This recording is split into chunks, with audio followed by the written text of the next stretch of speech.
Thanks for everyone for coming today. I'm Chrissy Galley, U.S. Marketing Manager here at Kids and Company, and thanks again for everybody for joining us today. I am very excited to welcome today Chef Lisa Ruscica, head of our very own Kidco kitchen. Lisa, are you there? I certainly am. Hello, hello, Hello, hello. hello. Loving that we're matching today all the way from Canada to the US. So thanks for getting the memo, Miss Lisa. Hello and welcome. Everyone, today during today's talk, we're going to discuss tips on how to introduce new foods to children and turn them into fun, adventurous eaters. She'll cover tips on how to successfully practice family style dining, how to involve children in meal planning, and how to even encourage healthy eating habits. Webinar participants, if you have any questions throughout the session, please use the Q&A function at the bottom of your screen. We'll do our very best to address as many questions as we can during the live Q&A at the end of the presentation. So Miss Lisa, over to you, ma'am. Can everyone see? You It's are good to visible? go. Okay, wonderful. Thank you very much. Thank you, Chrissy, for your very kind introduction. My name is Lisa Ruscica, and I am the VP of Culinary Operations and the Chief Food Ambassador for Kids and Company. I have a very long title. I'm going to be talking to you today about how to get your child to be a more adventurous eater. And the first thing that I would like to comment on is this quote that's in front of you right now. And I think it's important, I'll be coming back to this throughout the presentation, is that if you're forcing your toddler to eat something that they don't want to eat or a quantity that they don't want, it can cause problems later on with their relationship with food. So, why do we have picky eaters? Like, how does this happen? So, in North America, we have this phenomenon called children's food. And children's food has been deemed to be pizza and pasta and chicken fingers and French fries. And that concept is carried into restaurants. So, restaurants, when you go to restaurants in North America, they have something called a children's menu where they have these types of offerings. This doesn't happen in any other culture in the world. All other countries there and cultures, their children are eating exactly what the parents are eating. There is no children's menu. And it certainly isn't unhealthy comfort food, which is what, by restricting children's diet, is what these types of foods become. Children are not born picky eaters. This is learned behavior, and it's observed from their parents and from their peers. So, what's the solution here? So, what are we going to do about this? Well, parents, you are actually in charge of your children's food education. You're responsible for teaching your children about their relationship with food. And you are the example of what they're watching. So they're looking at you. What are your food choices? What kind of are you making healthy food choices? They learn from you. They learn everything from you. You are their teachers. So it makes sense that they would also be learning their eating habits from you as well. Meals should be a time of coming together as a family, to sit, to focus, for your children to have your undivided attention. And it would be wonderful. I know how busy everybody is, but it'd be wonderful if you were able to sit down as a family 6 to 8 times a week to enjoy a meal together. At Kids and Company, a strategy for actually helping with picky eating. At Kids and Company, we do something called family style dining. And family style dining is the concept that you have all four food groups on the table. You have the protein, you have the starch, you have the fruit, and you have the vegetable. And the children sit with their teachers and they pass the food amongst one another and they serve themselves their food. And this actually helps with social skills, helps to develop their fine motor skills. Obviously, with the little ones, the teachers are doing hand over hand, helping them. I'm not saying it isn't messy at first, because it can be, but they do learn, and the children feel more empowered because they're putting their own food on the plate, and they're putting the amount of food that they would like. Getting back to that first quote that I talked about when we started. It's also important to teach your children the difference between being satisfied when you're eating and being full, like overly full. We all know when we've eaten too much and you kind of feel yucky, and it takes a while for you to digest and start to feel better. It's important for your children to eat as much as they need to feel satisfied, but not to be stuffed. Another thing that children get confused a little bit about is whether they're hungry or if they're thirsty. And if you are having scheduled snacks and meals throughout the day, there's no real reason why they should be hungry. So it's also teaching the children the difference between thirst and hunger. Very important. Don't pressure your child to eat. It's okay to have like a one bite rule or a no thank you helping. What I mean by that is like a small portion of food on their plate that they can try or not. Again, no pressure to try. Also getting them used to maybe having that food item on their plate, even though that maybe they might not even try it that day. Also, another important thing is to have a no unscheduled snacking rule, which means that you're not grazing throughout the day. You're having scheduled snacks and you're having scheduled meals. The reason why we want to do this is we want to avoid emotional eating. And what is emotional eating? What exactly does that mean? What that means actually is that your emotions can trigger you that you need to have a snack, because that's sort of what happens. It's a learned behavior.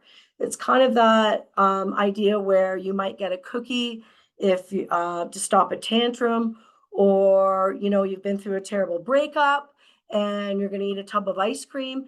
That's all sort of learned behaviors, and it's emotional eating.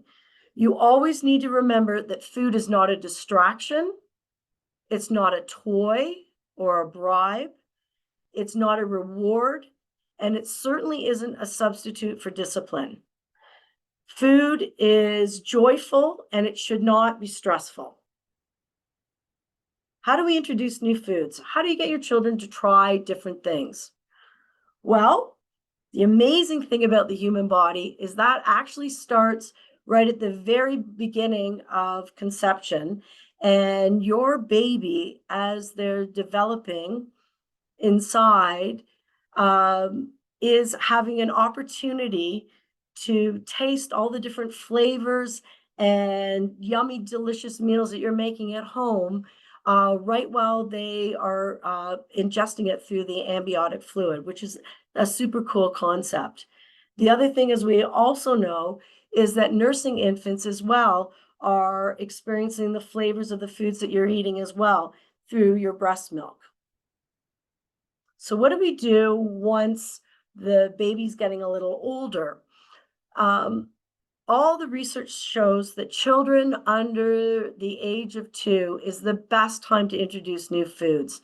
As you know, at Kids and Company, we have a very robust menu that offers so many different flavors and textures and colors and different ethnicity. It isn't that the children might, between kind of 2 and 3, sort of have a hesitation to new food. But the whole purpose behind this is that they go on, after they've been through this stage, to have an open palate and go on to be lifetime healthy, good eaters. You also need to know that sometimes it takes dozens of tries before a child's willing to try something new. It's totally normal. You don't rush it to make assumptions about their preferences. It's their preferences. You have your own preferences, they have their preferences. Don't give up. Don't use forceful words. Try to keep it light, okay? Try this, maybe you'll like it. I love broccoli. Let's try broccoli together. But it's okay if they don't want to try it either. Maybe they'll try it at another time. No pressure. I found as well in getting my children to try new foods is to involve them in the whole process. And what I mean by that is, children are a lot more aware as people are in general about different cultures of food and different recipes.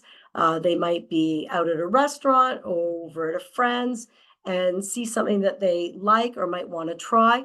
So pick a new recipe together. Pull out your cookbooks, go online and pick a recipe for you to make together. Put the grocery list together. Go grocery shopping. And while you're in the grocery store, why don't you get them to pick a new fruit or vegetable that they've never tried before? If they choose it, chances are they're going to eat it.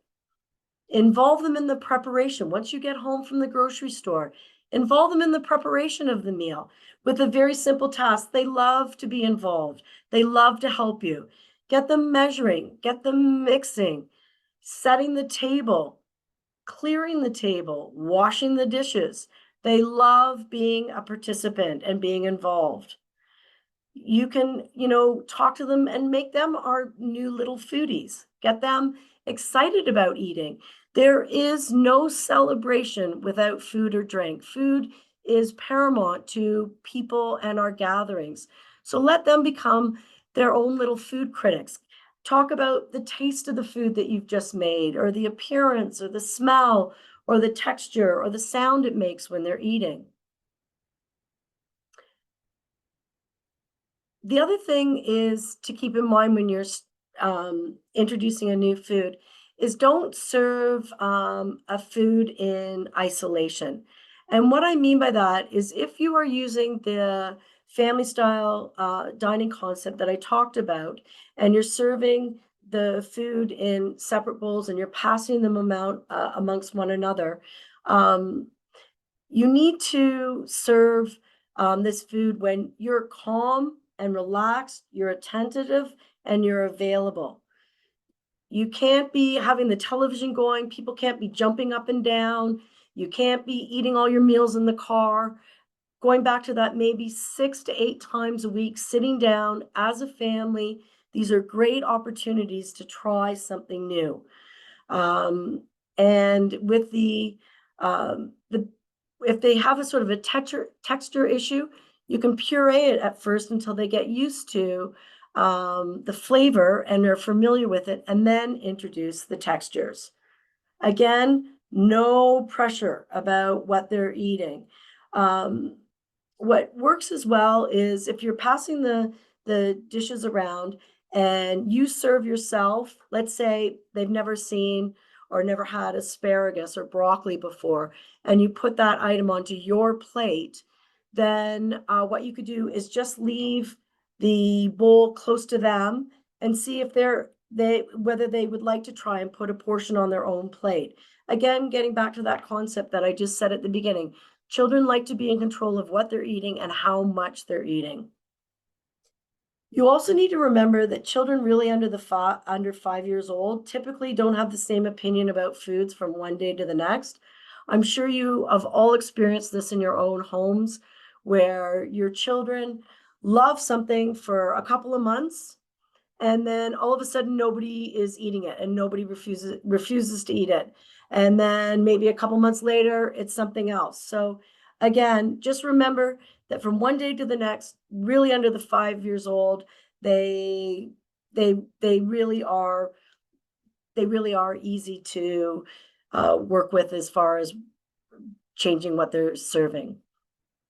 As far as experiencing new food with your senses, think about really your maybe first memories of food And I always sort of think about the first thing that I really realize with your five senses is smell. The first thing you really do sometimes is smell something.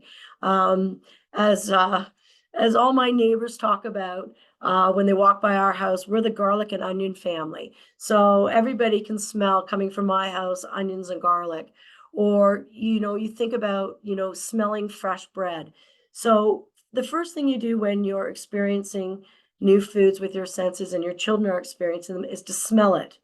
The next thing is to see what the food looks like. For instance, when I'm preparing foods, I don't just pick one color of peppers. I use red, orange, yellow, and green peppers when I'm cooking. It makes things look far more appealing. You're much more apt to try something if it smells good and if it looks good. So then your children can learn about touching food.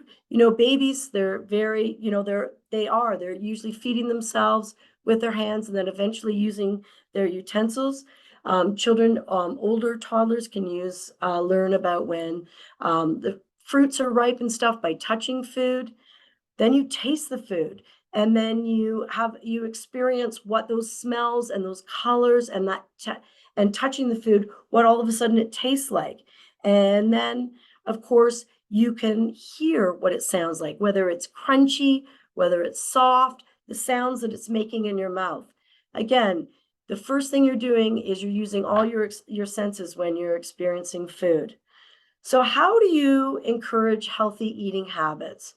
And it's been a major focus on the Canada Food Guide, which is portioning and changing the way we portion the food that we're eating. And what we want to do is we want to obviously consume fresh, wholesome foods, whole grains, fresh fruit and vegetables, but also it's the amount of food that you're putting on your plate, and it's the amount of each food group you're putting on. The Canada Food Guide is suggesting that we eat more fruit and vegetables and less starch and far less protein. Um, as well as when I talked about um, a variety, experimenting with a variety of different flavors and textures and colors and ethnic diversity of food to go on to be healthy, long-term eaters with an open palate. Moderation, uh, and being mindful eaters, not being distracted and being engaged when you're eating your meals. It's super important. I know how hard it is. I know how busy everybody is. I know how hard it is to keep little toddlers sitting down, but I promise you that they do this in our care at Kids and Company, so they can do this at home with you too. And also try to keep meals consistent. No grazing at all. Actually, in my household growing up, we had a rule there was no food out of the kitchen. Absolutely no food. Actually, it saved my rugs and my furniture too, to be perfectly honest. So we are very routine driven at Kids and Company. As you know, we serve the children 3 snacks and a hot lunch every day, and the children are already on a routine with us, and if you could extend that to your home, that would help you a lot in being able to encourage eating healthy eating habits. I really love this quote, um, that good eating habits don't just come from knowing what to eat, they come from knowing when, why, and how much to eat too. Just a second, I'm just gonna move this. Okay. The other thing is getting your children more involved with food. Is we have a very robust emergent nutrition curriculum at Kids and Company. We focus every single month on different topics, and it helps the children sort of explore the varieties of different food, but also we talk about where food comes from. Yes, it comes from a grocery store, but where did the food in the grocery store come from? And what does it do to their bodies? And what's so great about being involved also in your community and at home is right now is a perfect time for you to go to and buy little seedlings to grow vegetables in your garden this summer. And you can go, you can start to plant them, and you can work with the children. You can put them in a sunny area. You can start watering them. You can start seeing when they grow and measuring them and getting them involved. And then as soon as it warms up, which hopefully will come very soon, you guys can plant them together in your garden with the children, and they are going to be super excited. And trust me, whatever they've planted, they are going to eat, because they're going to be watering it and watching it with anticipation. And again, you can go back to that idea of looking at recipes and incorporating the things that you're growing in your garden into your meals. The other thing too is go to your local farmers markets. The farmers love to talk to the little children about their produce and what they're doing, or maybe you can meet a beekeeper there and learn about the bees from the local farmers. You can go berry picking. You can go to an orchard and pick apples. Again, involving the children in the whole process. Just like I mentioned earlier about picking a recipe and going grocery shopping together. This is also about growing the food and really learning about where the food comes from. In conclusion, I just want to tell you a few little tips that I have. First off,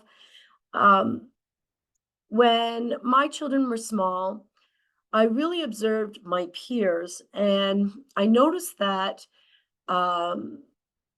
their children, whenever they were having meals and stuff, were kind of always hedging for dessert.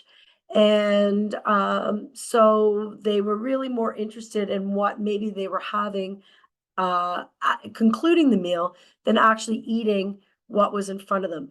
So I decided with my family that we don't have dessert. We don't have dessert in my house. I'm not saying that they don't have lots of snacks throughout the day. They have 3 snacks, a morning snack, their lunch, and afternoon. They have their breakfast, they have a morning snack, they have their lunch, they have their afternoon snack. In our case, we have a transitional snack, as you know, a little later in the afternoon, and then they have dinner. Lots of snacks throughout the day, but I don't serve dessert in my house, and I still don't. I'm not saying that if you don't go apple picking that you don't make an apple crisp or something like that and enjoy, but I'm saying on an ongoing routine basis, we don't serve dessert in our house ever. The other thing that I always have in my house is pre-cut vegetables and fruit. I do this on the weekends or on any downtime. It's to avoid the grab for carbohydrates or anything like that as a snack, and that they're having healthy alternatives. Not every strategy that I've outlined today is going to work for you, and maybe not going to work right away, and maybe not with each child. Everybody's different. But I would say introduce a few of these key tips that I've mentioned today uh, over time, but don't overwhelm your child and don't overwhelm yourself. Don't put too much pressure on everybody. Try to be consistent. Your child needs structure to help them learn. And remember, I talked about at the beginning that you're in charge of your child's food education. Lead by example. They're watching you. If you're making healthy food choices, they're going to make healthy food choices as well. The best way about having healthy food choices is don't purchase foods that are not healthy.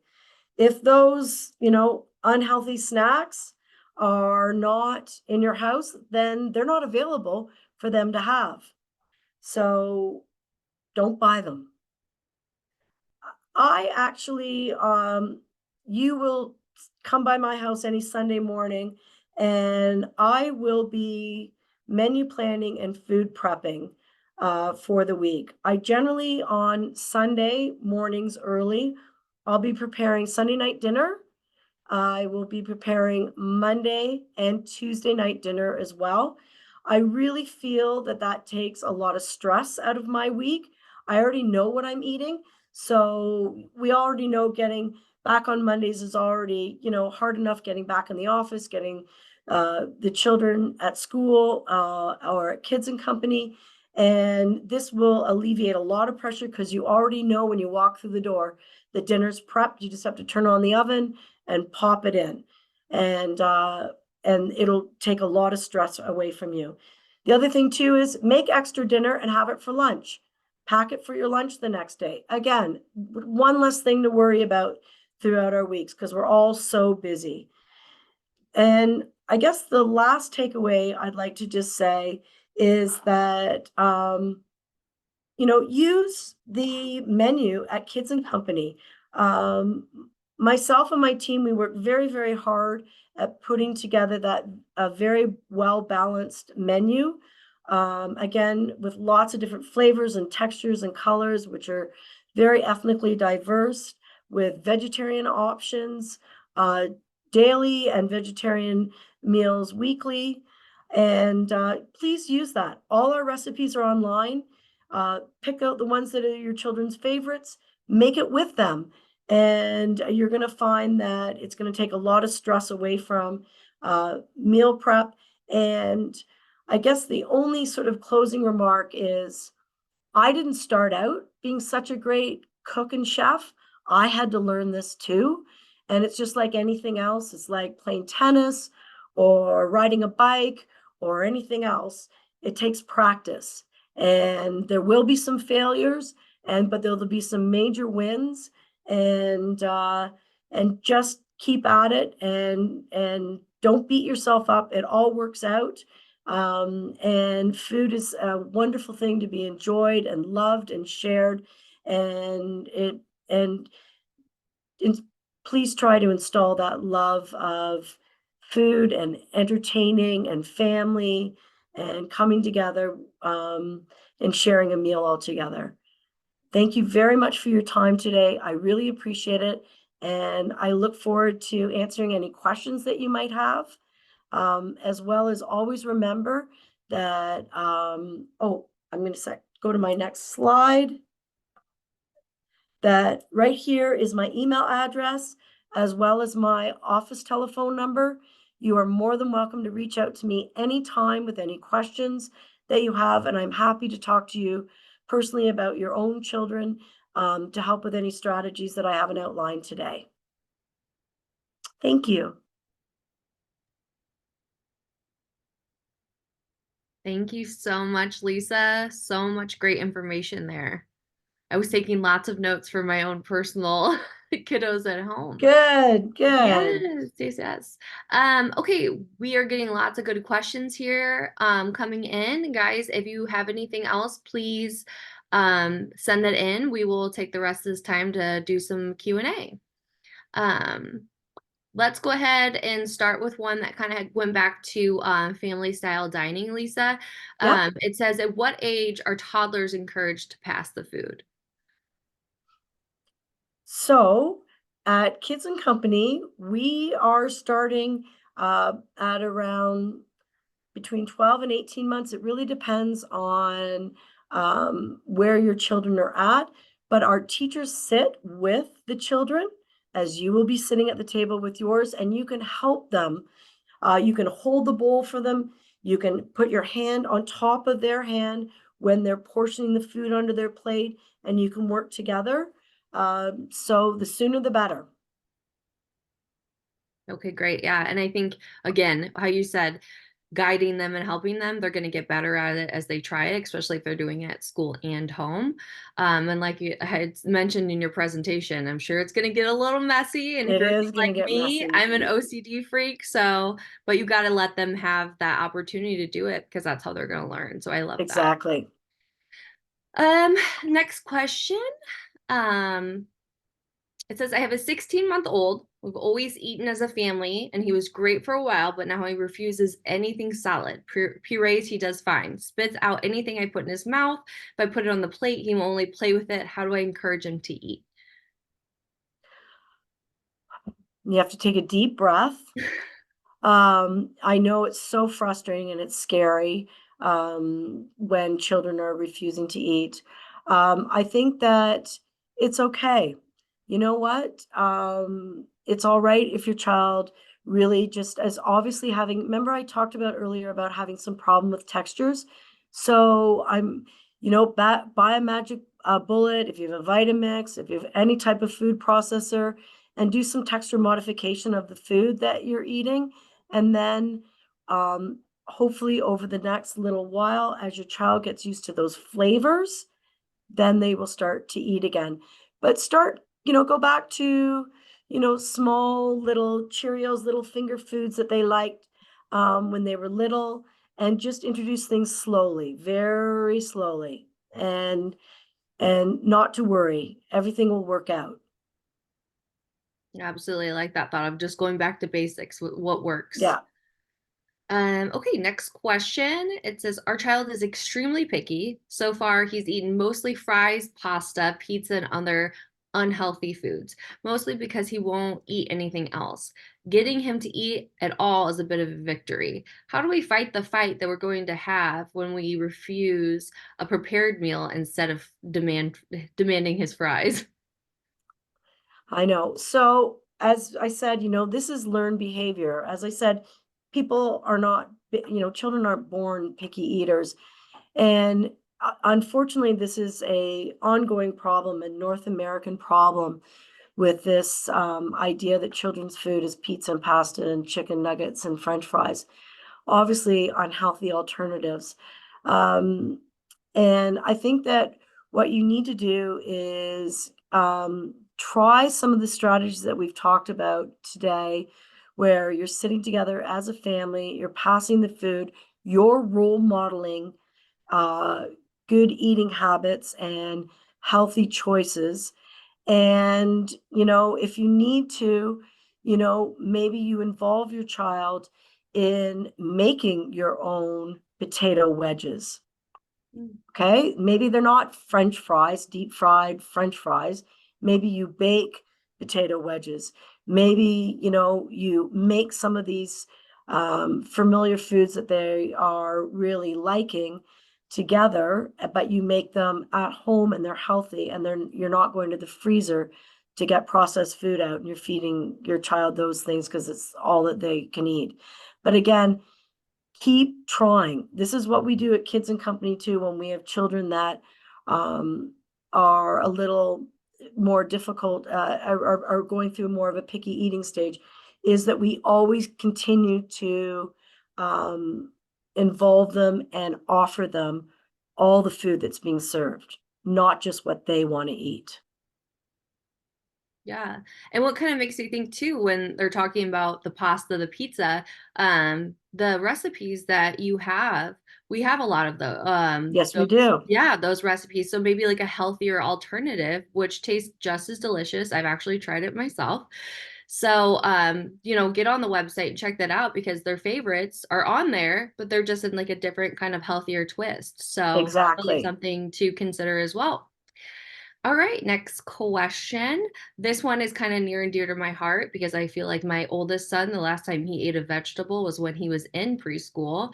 Um, but how do you deal with kiddos that they're eating the things at school, but they don't want to eat them at home? That this person gave an example of, oh no, I only eat cucumbers at school. I don't eat them at home.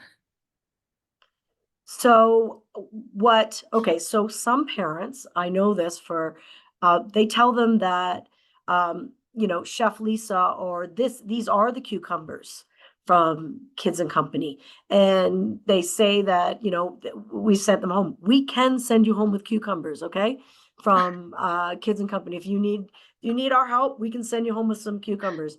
But I understand what you're saying. Again, it's all about having those vegetables that they are enjoying with us available at home, seeing you eat them, And as I said, we're happy to send home some vegetables for you to pack up and take home with you and start to implement that at home as well. We can help you with that transition to try and get your child to start to eat more vegetables.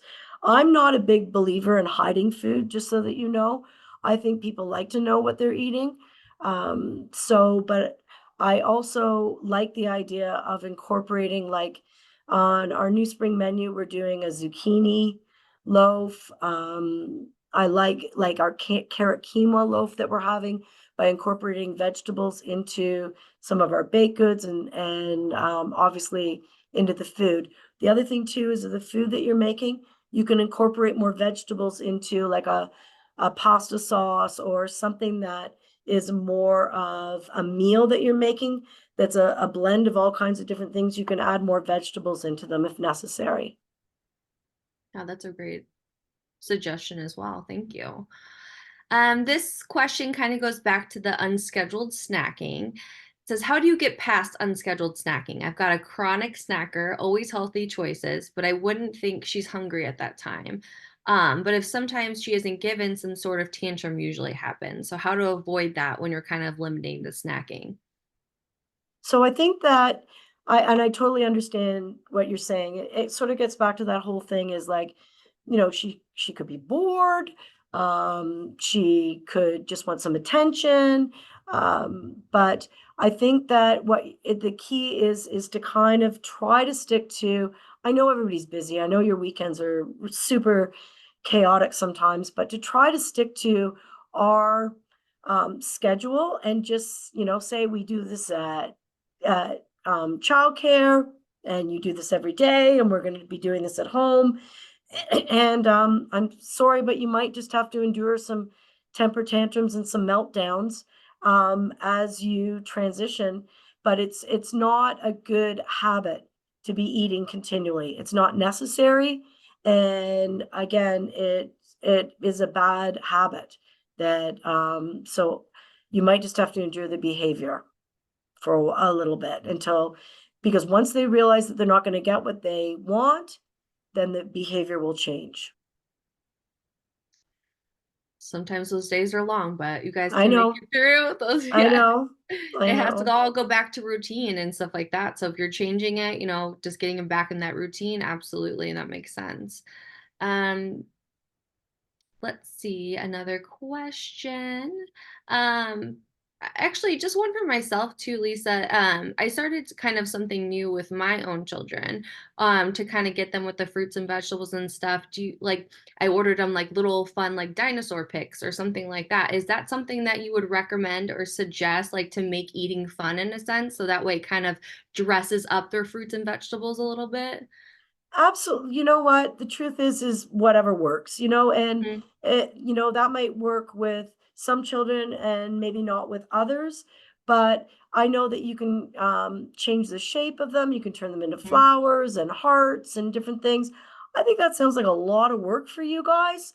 I don't know about you, but I'm really busy. But I mean, if that works for you and your children really respond well to that, absolutely. But there's also nothing wrong with, cutting up fruit and vegetables and leaving them in their normal form as well.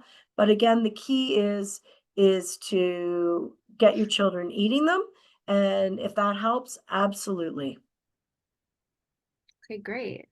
We were getting a lot of questions about, do you just, if they don't eat the choices that they're given, worrying about kiddos going to bed hungry.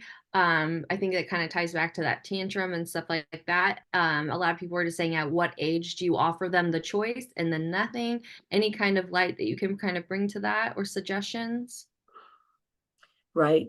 So, you know what? This is a concern, and there's no question about it. And remember, we started by talking about not forcing people to eat things. But you need to know that they're super smart, right? And so they're going to hedge if they know you're going to give them that bowl of cereal or whatever it is that they really want if they don't eat their dinner.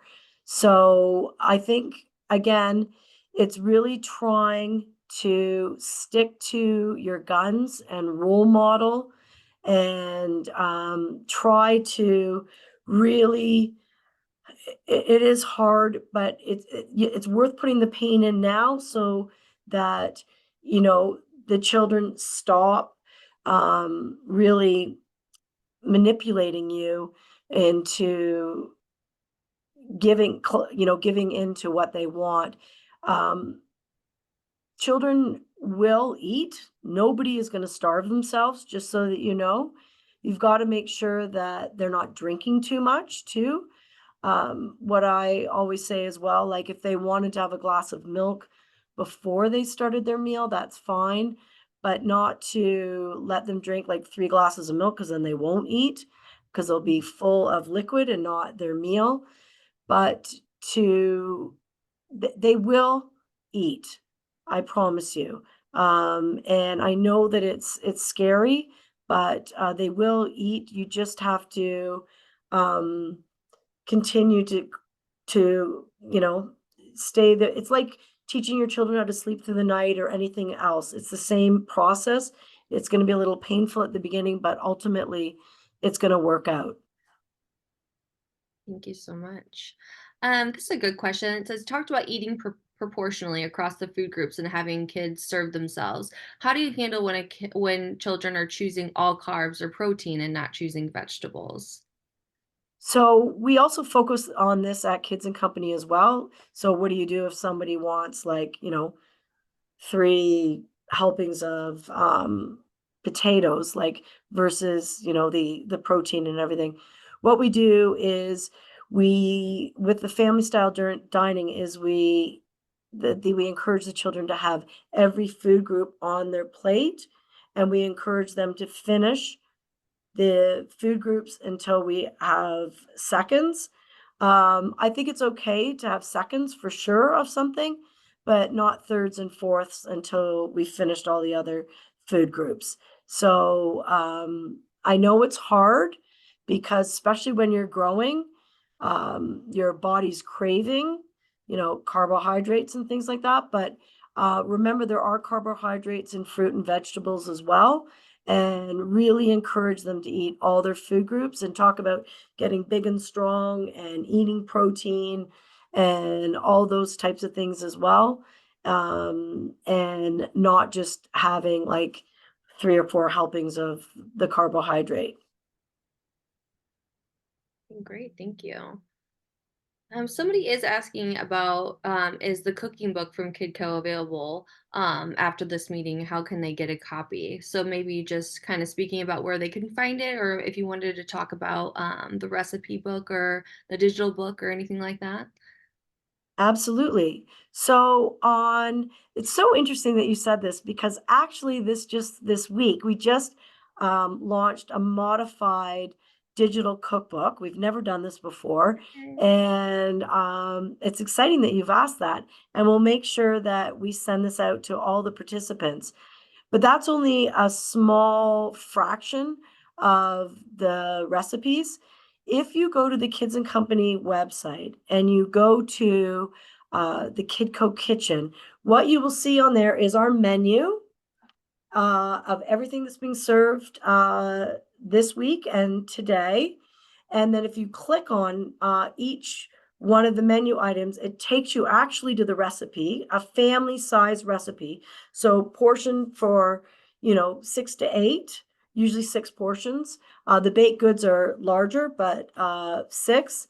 And but every single one of our recipes are right on our website, on the Kids and Company website at the Kidco Kitchen. And you can access all of them. You can search all recipes, or they're all divided into the different lunches, baked goods, vegetarian meals, carbohydrates are all divided. So that's easy to find all of those as well. Okay, great. Thank you. Hopefully everybody gets on and finds something that's their new favorite for sure. Something I wanted to kind of bring up too, Lisa, is that last month we did have Brain Power on, and they were saying, talking about early literacy. And one of the things that I thought was interesting is that you're saying get them involved in the prep process, get them involved in the cooking process. Yeah. That was one of the suggestions that they gave for early literacy, that helps, that they're definitely correlated. So using both of those things, incorporating healthy eating, incorporating your family, you're also incorporating that early literacy. So just to bring that back up, that's very important and an easy way to really incorporate that into eating and cooking. So just want to bring that back up. Somebody asked if we will be recording this. It is recorded and it will be sent out. Just a question for you, Lisa, from me. Where do you get a lot of your cooking inspiration for the menus? Oh, that's a good question. I do a lot of research. I've been working here at Kids and Company for 14 years. I started the Kidco kitchen. I write every single recipe and every menu. I get inspiration as well from all of our chefs. Uh, I run 50 kitchens in North America, and we send out after every menu to all of our chefs, and we touch base with them on a daily basis on what the children are enjoying, what's working, what's not, as well as we ask them for any inspiration that they might have on because they're a wealth of knowledge as well. There, a lot of our chefs actually are inside our childcares and are working with the children and their families and are providing allergen and food substitutions as well on a daily basis. And so I get inspiration from them. I get inspiration from my own children as well as trends that are trending. We want to be relevant, about what children are enjoying and the food that they're eating. And and then we've sort of got some flavor profiles and things. We've got some tried and true things that we know that the children really, really like. And we're not trying to um, change anything drastically. What we want, obviously, the end goal, just like all of you that are on this call today, is for the children to eat and enjoy food and eat healthy, delicious food every day. And so we want to make sure that when your children are in our care, that that is what's being accomplished as well. So a lot of work and time goes into planning every menu to make sure that we're successful and that your children love what they're eating. Awesome. And then I gotta ask, what is or what has been your favorite recipe? Oh my goodness. Oh my goodness. Um, oh, are you talking lunch? Are you talking snacks, morning snacks, afternoon So you can snacks? give it to us all. You can give us your favorite. You can, I mean, I definitely want to know your favorite. And then if you could tell us like maybe one that you've heard that's been like an all-time kids favorite that you've made. Okay, well, I'm just turning my head right now because all the menus are in front of me on the You got left. your cheat sheet, I yes. know. What is my favorite? Hmm. I know that the children's favorites are the meatballs, I knew you were but gonna say that, yes. I I really I really love I don't know, I love the Ooh La La orange chicken. I Mhm. love Tex-Mex Madness that's coming in the spring, which is sort of a Mexican sort of whole combination of vegetables and beans and that flavor profile. Um, I love the fact that the children are enjoying the fish with us. I Mhm. really, really like that, especially the salmon. We're serving salmon twice a month. So I love the maple Dijon salmon as well. Um, as far as the kids, I would say that they really like, the meatballs. They love our chicken mac and cheese. Um, the soups have been really, really They've really enjoyed the soups. The chicken noodle soup has been a real winner as well, as the tofu fried rice. So again, I get daily correspondence from all the kitchens about what the food are that the children are enjoying. But those are some of my favorites. I also love the fact that all of our baked goods are made from scratch in-house. So I think it just makes all the centers smell delicious, and I love the fact that we know exactly what's in all of our food and what's in the baking and things, and that it's all made with wholesome ingredients.